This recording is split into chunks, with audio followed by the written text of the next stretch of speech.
اومدم بهتون که آموزش شیمیون بدم، ولی بهم کمک کنید و نظراتتون رو به من بگید که آموزش پرتکنیک میخوان یا شیمیونای ساده و کاربردی. میفهمیدم من تمام دل خوشیم صدای خندهات بود، منو نفهمیدی اختصاصی کانال که میپره از سرت من نباشم تو. الان دورم پره ولی هیچ حسی ندارم به هیچکی انگار تو رو دوست دارم، با این که حسی ندیدم از سمت تو یک بار.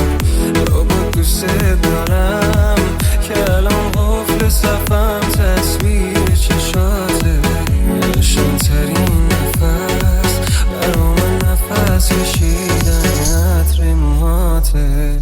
بام بدتر کرد بهش گفتم که موهای بلند تو میخوام، رفت کوتاه کرد حتی موهای کوتاهشم بیشتر قبلش اونو زیبا کرد.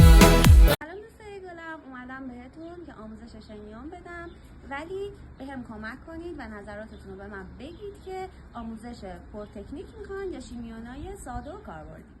میفهمیدم من تمام دل خوشیم صدای خندهات بود، منو نفهمیدی اختصاصی کانال که میپره از سرت من نباشم تو. الان دورم پره ولی هیچ حسی ندارم به هیچکی انگار تو رو دوست دارم، با این که حسی ندیدم از سمت تو یک بار.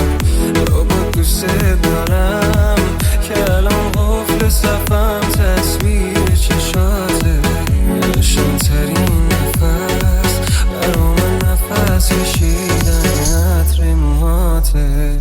بام بدتر کرد بهش